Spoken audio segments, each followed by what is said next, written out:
It's Wednesday. It's a beautiful day out. It must be Wilderness Medicine Wednesday. Let's talk about backcountry CPR. Let's go.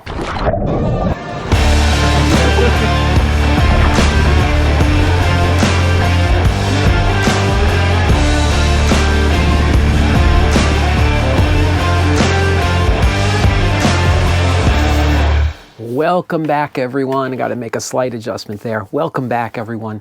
It is good to see you all. I'm going to start this video off with a quick apology. And the apology is that I could not locate the video that prompted the idea for this video. So I want to talk about backcountry CPR, and what made me think about backcountry CPR was that I saw a video on Instagram and then reached out to the Instagram feed, which led me to someone else, and no one would really respond to emails. I wanted a source for the video. Apparently it has something to do with a research project, but no one would respond, so I don't know. But the video was this. It was 3 kayaks in the water with one person holding on to the boats and another person doing CPR on the person in the middle boat. And my first thought was, this is ridiculous.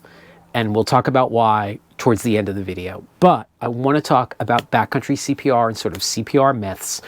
If you're new here, I was a paramedic. I was an EMT basic before that. I worked on ambulances and volunteered on ambulances for about 5 years. So saw about, 1,000 patients. 4 days a week, 5 years. 8 to 15 patients a day. That's a lot of patients. And a lot of them were meaningless. Most of them are meaningless. Not that the patients were meaningless, meaning they weren't severe or horrible. They were just like, you got a cut, let's take you to the hospital sort of thing. But a fair amount of experience with actual patients. And I teach wilderness medicine for Knowles. Look, I'm wearing my Knowles Wilderness Medicine sweatshirt, so you know I've got to be serious. So let's talk about backcountry CPR. And today, for resources, I've got 2. So normally I use the Knowles Wilderness Medicine book. There is very little mention of CPR in that, backcountry CPR. Today I'm actually going to read a little bit out of the Medicine for Mountaineering, and I'm also using as a reference CPR out of the current Wilderness First Responder book, which is really, even though I teach Wilderness First Aid, what we use as sort of the basis for our curriculum for CPR. So I'm going to tell you a couple things right off the bat. The first is I was trained a million years ago at a higher level of CPR for the professional rescuer. And now when I research CPR, because it's so ingrained in my head, and I've done CPR on people a bunch of times, when I take the test, I'm like, look, I'm just going to do the test the way I was taught to do the test. If you need to see me do something different to pass me, just tell me what you need me to do. And they're always like, no, you're fine, just do it. And then they're like, you passed, go away. So I've done CPR, and here's the thing. CPR is really less effective in the front country than you think. That doesn't mean you shouldn't try it. That doesn't mean it's not worth doing. You should absolutely try it. But really, to have a good outcome, at least this is what I was taught. If the numbers have changed, someone please tell me down in the comments. What I was taught was, in order for CPR to be successful, it needs to be what's called a witnessed arrest. Someone sees the person goes down. CPR is initiated immediately. And EMT basics are on scene in 5 minutes. So BLS is on scene in 5 minutes. And then ALS, Advanced Life Support, which is paramedics, are on scene in 10 minutes.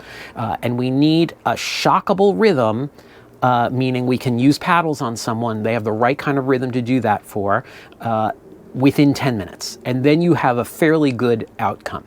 The longer that takes, again, this is front country, the longer that takes for any of those things to happen, the more your odds go down. Okay, but backcountry is a little different. In the front country, we don't stop CPR until the patient is dead or the rescuer is in trouble. In the backcountry, we can stop CPR after 30 minutes, or if the rescuers are exhausted or in danger. Obviously, you don't want to start CPR if there are signs of obvious death, dependent lividity, which is the patient's blood settles, it's been stopped for a while. Rigor mortis is a late setting sign. Decomposition is a late setting sign. Or injuries incompatible with life. Massive trauma, decapitation, things like that. But here is the problem with CPR in the backcountry. All of that is front country, right? Think about that as front country. What is the underlying cause of the CPR And that is really the determining factor. If you're doing CPR on someone in the backcountry, what caused the patient's heart to stop pumping? Was it a lightning strike? If it was a lightning strike, you got pretty good odds, because then your heart works electrically. We just sort of need to restart the heart, help the heart get going on its own, and then there's no underlying medical issue that caused the heart to stop. That's a good one.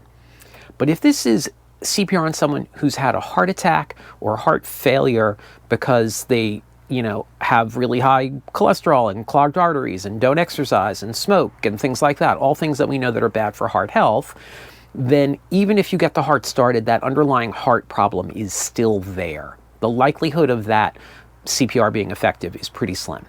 And then other things like severe trauma, so think about skiing into a tree really fast, or a tree falling on you, or severe injuries from a chainsaw or a gun or something like that. I don't know that you could do it mountain biking, but you could do it on a motorcycle. Trauma is so bad that you get an injury incompatible to life.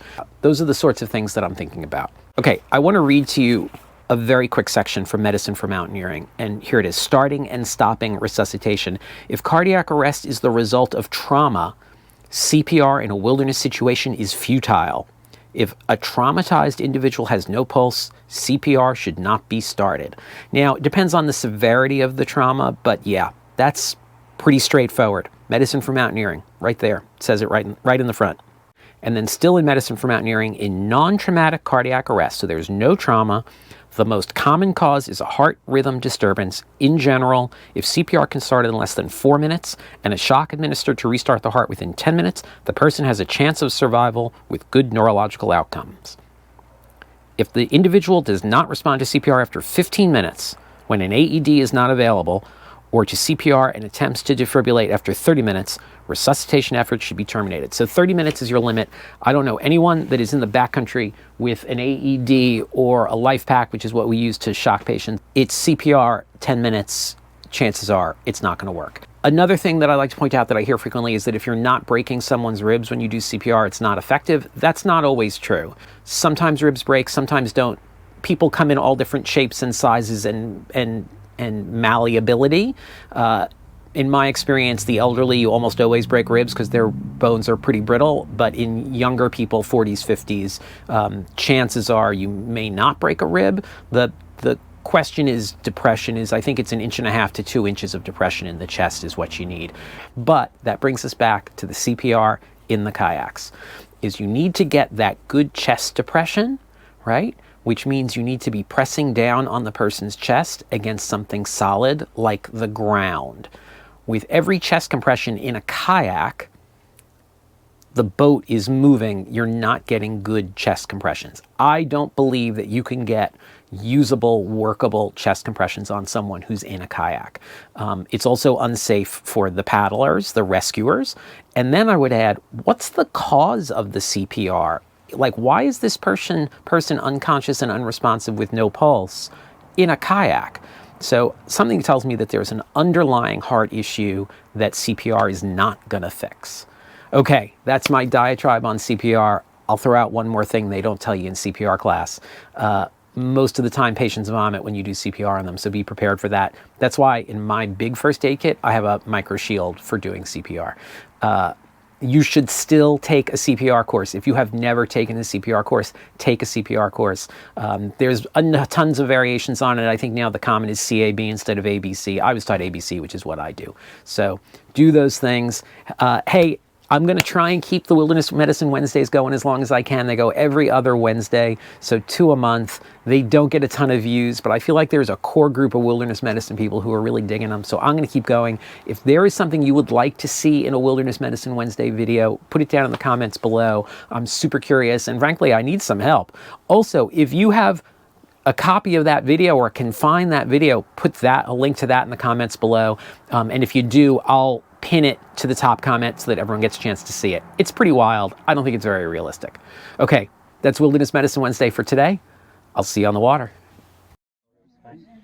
So I'm going to try to find the... Okay, you're going to stay real stiff. Okay, ready? Yep.